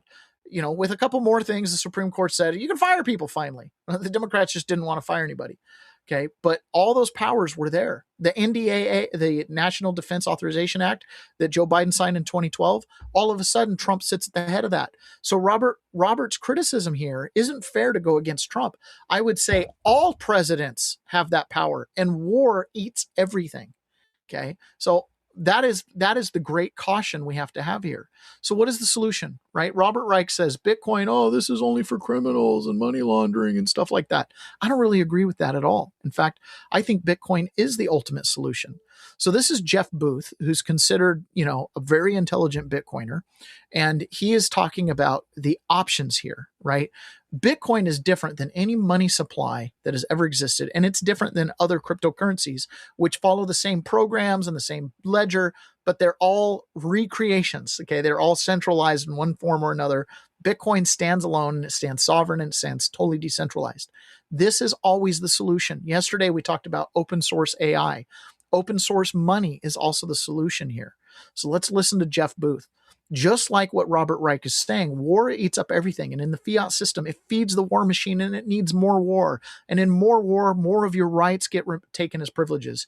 That stupid war on terrorism that started in 2001, that by 2012, they stripped away us, the non-terrorists, the normal American citizens, of our rights to fight the, quote, global war on terror. And that extends into the money. It extends into everything, right? Once our country made the people of the United States commercial enemies of the United States by blaming the bank runs on us, literally wrote it down in writing. Wrote it down. That's what it says. That is the reason they were able to confiscate gold and silver and whatnot. They emergency orders. They blamed it on us, the people. Now, everybody who opposes it, the government, the corporation, is a terrorist, can be labeled a terrorist, and you have no rights. You can be black bagged. This is what black pilled me in college. This is why I came out and I was like, I'm voting for all the anti-war candidates. It was this very reason. But we have a solution now, right? Fix the money, fix the world. Jeff Booth. 5,000 years, we've never lived in a global free market. If Bitcoin stays decentralized and secure, then it imposes a global free market. Not maybe, which means it has to come up under attack from all of these things. And it must continually be attacked by all of these things because the entire monetary system that we measure money through and credit-based note that is non-existent, that exists because we give it power, that steals from us, all of the money is in that system and we don't know it. And when it means the broader you know it. And so if I think about that attack and what it would do and all of the types of things it would do to try to go, sorry, I'm going to go back. If you couldn't kill Bitcoin through it's bad for the environment, China's going to stop it, we're going to regulate it to death. If you couldn't kill Bitcoin and it kept on going, you'd have to co-opt it. You'd have to do so the things that Holdenot wrote, the things that I've expected for a long time are just natural evolutions of this thing. Does it stay decentralized and secure? And then I asked myself that next question. Today, if most people are measuring Bitcoin and price go up, and most Bitcoiners, including most Bitcoiners, forget that 99% of people who don't understand Bitcoin, most Bitcoiners, the 1%, are measuring in price go up because they're trying to feed their families and they're trying to buy a house and they're trying to everything else. They're not measuring it in the free market. They're measuring it in price go up in fiat dollars. So they can take these actions and do this and be the new rich people. And that model of reality, which if you told people two different things, one that matches their reality, prices always go up. Here's a Bitcoin, it'll go up faster than other prices, versus the natural state of the free market is deflation and prices should fall. They'll always believe the former. That will give the attackers greater power to co-opt Bitcoin because it's us. It's not them. It's us. And so all of the things that I would see or expect to see in all of these fights, this fight has to be inside ball game money. It has to be, right? To be able to try to now let's use core as an example here. But of course, if that was the case, you would infiltrate the network, right? To try to move this network into something else. Of course you would. Now you could now if you change that network, because I'm not saying everybody in core or anybody that funds core are bad actors. I'm not saying that at all. I'm saying a centralized group of people that has more influence than other people in designing the rules, of course, would be subject to this, and it would be really hard to know if you were being manipulated. If you were part of that, it would feel like these are my friends. This is where I'm getting paid. This is everything else. You're not necessarily a bad actor. This is such a complex topic that no one's ever lived in the free market. So it would match your pattern and you would be susceptible to all these things. Now do the same thing on nuts. You move from this group to another group that are smaller. You could argue the same thing there. How do you protect it from that? And so the nuance on these debates is very nuanced because we've never lived in this type of free market that Bitcoin imposes if it stays decentralized and secure. So that decentralization and security is a critical thing to keep. Now, from that lens, I'm completely aligned with you. What are the risks? What do we do? How does it? Because it means this might look like the battle, right? That we have to do this, but the real battle's coming later, or there's another battle and there's another battle. And to win the war is going to be a series and series of these battles to keep it decentralized and secure. And that thing, while everybody's giving their energy to a system that steals their energy, is going to be constant. That thing that everybody gives the energy to, that steals their wealth, their energy, is constant. The fiat system, right? So decentralization of Bitcoin is what gives it its superpowers. And of course, it's a threat to everything, which is why the banking cartels and the Democrats and people who want to centralize control, they don't like Bitcoin, because if you can control the money, right, you can control everything via the money, through regulation, through all the money things. And that's what we see. You can even incentivize corruption. Right? Ayn Rand warned us about that. In a society where the people who make their wealth by graft and pull rather than by producing things, right, are the risk. Your country is doomed, and that's kind of where we're at. So decentralization is key. Yesterday, we talked about AI and decentralizing AI. Bitcoin decentralizes the money, right? And as long as it stays decentralized, that's where it's an asymmetrical bet. Decentralization always beats out centralization when given a chance. And so that right now in our market with money and with AI, these two opposing forces, which can drag us into a golden age or can take us down to a dark age that'll last 1,000 years. We have the capacity to do both with these technologies. If you pair AI with fiat money and centralize AI, we are doomed. If you make AI decentralized, it becomes a tool of the people. Pair that with decentralized money, and you will usher in a golden age like you haven't seen. Just like what happened after the United States came out under authoritarian rule monarchy and decentralized money by going onto a gold standard, It led to a golden age within 100 years, and we saw 5,000 years of technological advancements in 150, 200 years. Absolutely incredible what can happen. So I'm all for decentralization, decentralizing government, decentralizing technology, open sourcing things, 100%. Here's another example of how we can decentralize AI. So this is a guy, he bought a $30 solar Metastatic rig from his rooftop across 71 from his rooftop and across 71 neighboring nodes. It killed his $200 ChatGPT Pro and $200 Code Max. So 3 months ago, he bolted a Rack 46030 LoRa board with a 6-watt solar panel on a rooftop mount. The whole rig cost him $30 in used marketplace parts. The solar charges under complete cloud cover. And he's got the math there. The panel keeps the battery full even through a full day of cloud cover. Mesh handshakes with 71 neighboring nodes automatically. Every prompt over the RF link, the radio frequency link, answers back in under 3 seconds without cellular. So he's able to replace Claude and ChatGPT Pro, and he's able to use this rooftop-powered, solar-powered AI node. Check this out. Final form. This is used for off-grid communication, and as you can already tell, that red LED inside there is illuminated, and all that's telling us is this 6-watt solar panel is actually charging our battery in here, even though we have complete cloud cover today. The sun's not even out, and we're still getting a charge. That's absolutely phenomenal, and I have this mounted on a rooftop. This is going to service a lot of nodes in my area. I highly recommend investing in a Rack 4630 board like the one I have here. These are absolutely among one of the best for reliability, low power draw, and they're phenomenal for the ability of doing remote firmware upgrades with mesh plastic.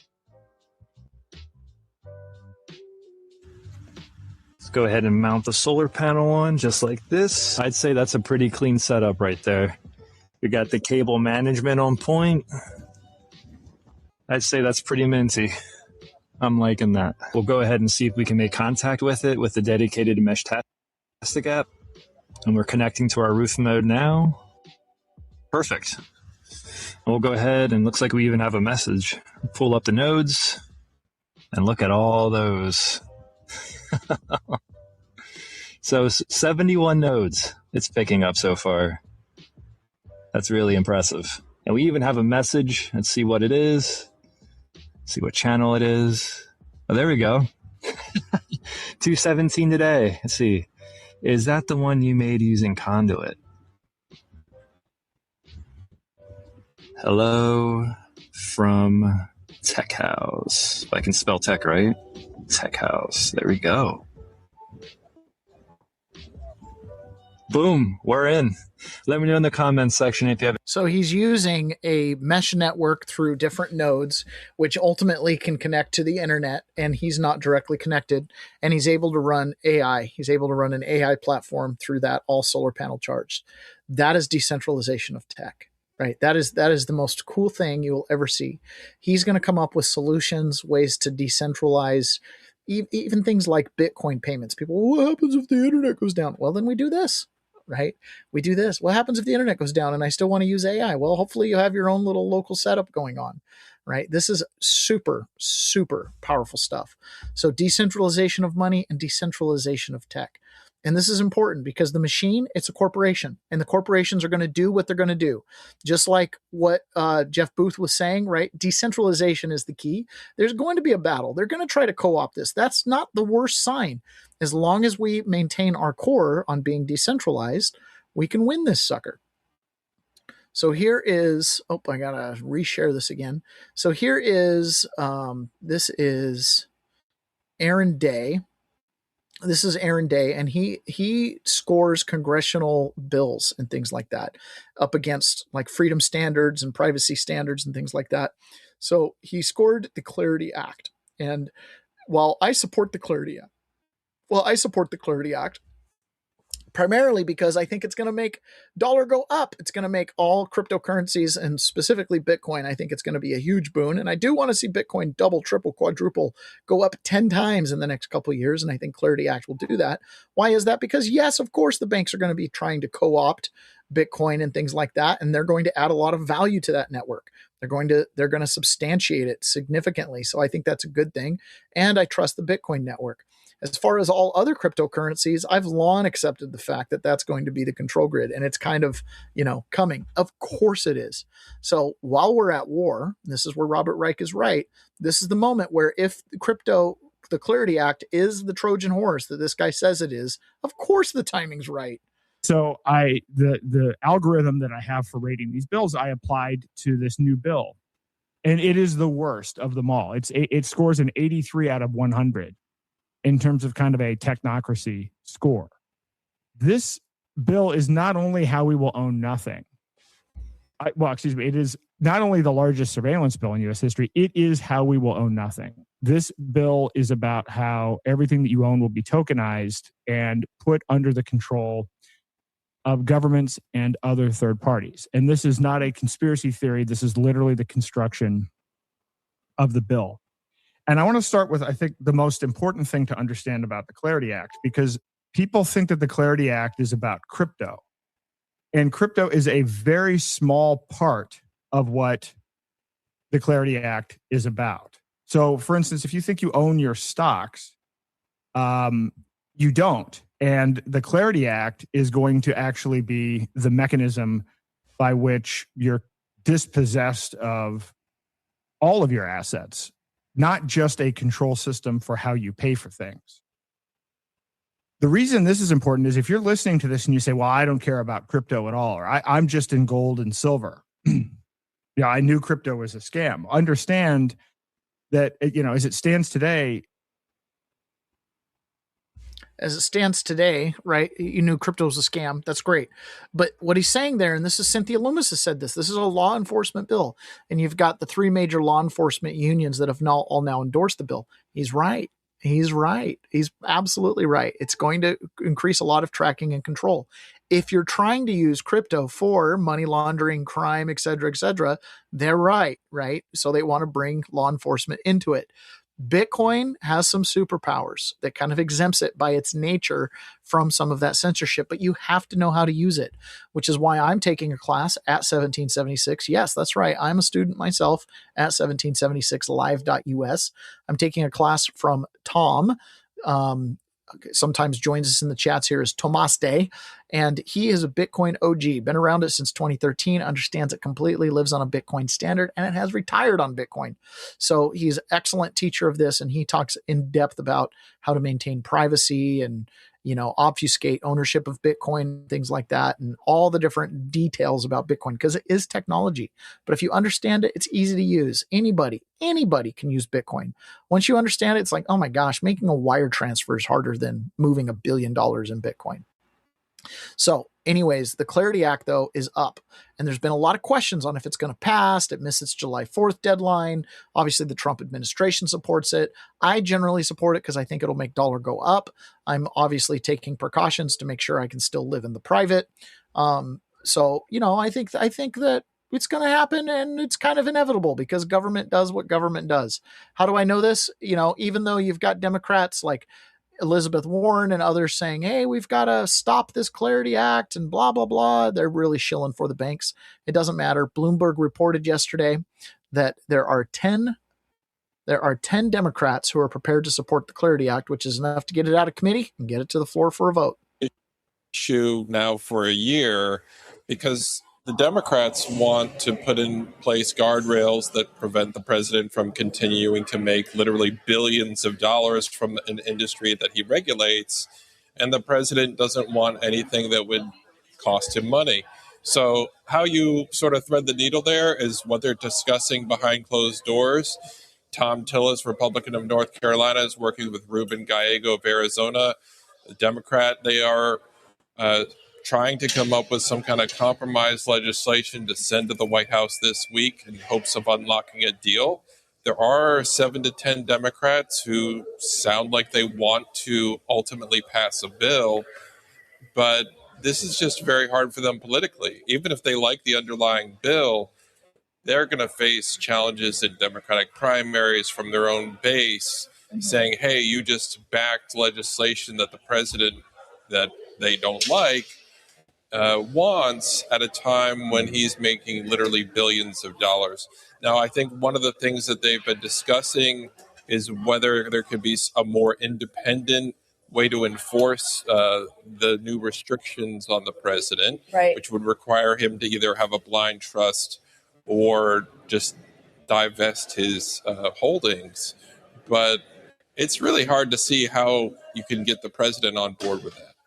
So basically, Donald Trump's pump and dump schemes that he did when he was running are coming back to bite him in the butt. But it might be good because maybe we don't need the Clarity Act. Maybe we don't want it, right? For Bitcoin, it doesn't matter, but it would make the number go up. But if we got a cold slog through it, we believe in the fundamental principles of Bitcoin. And it's, if it stays decentralized, it forces everyone else to participate eventually. More Americans own Bitcoin than own gold. That's important.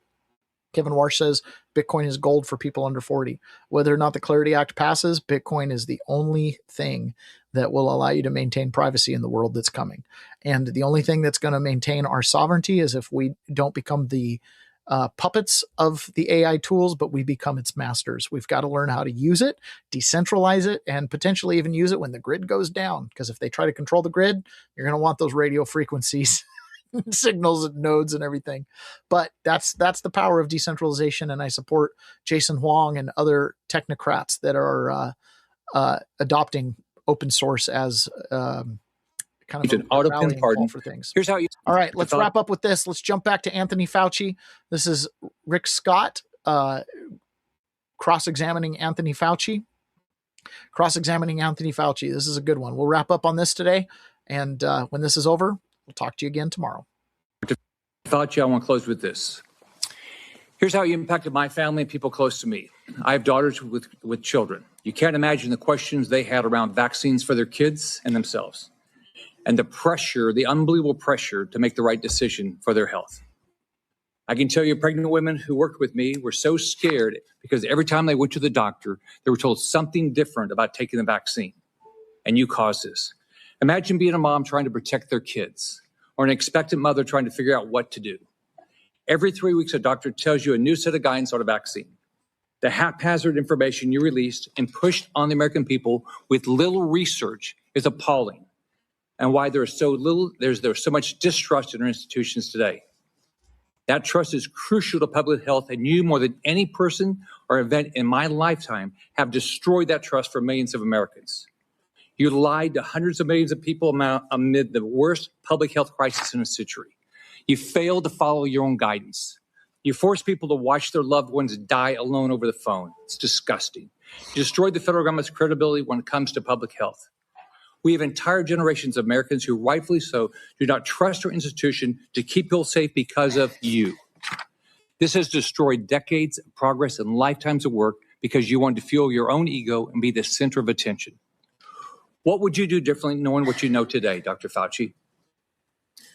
On the advice of counsel, I respectfully decline to answer based upon my rights under the Fifth Amendment to the Constitution. All the evidence is right here, and you still can't bring yourself to tell the truth or apologize because you received an auto-pin pardon from a staffer in the Biden White House. If we have another pandemic tomorrow, millions could die because of what you did to make Americans lose trust in their government when it comes to medicine and healthcare. How many families have you apologized to had to watch their loved ones die alone? You breached public trust, and now you're hiding behind a fraudulent pardon. Your legacy will not be as a man who has saved America from COVID, but as a man who destroyed the public trust in America's public health institutions in exchange for 5 minutes of fame. That's what he's going to be remembered for. What a great little deal there. All right, you guys, thank you so much for joining me. I appreciate it. Ron, you got to figure it out. Figure out how you can join me. We'll talk to you guys again.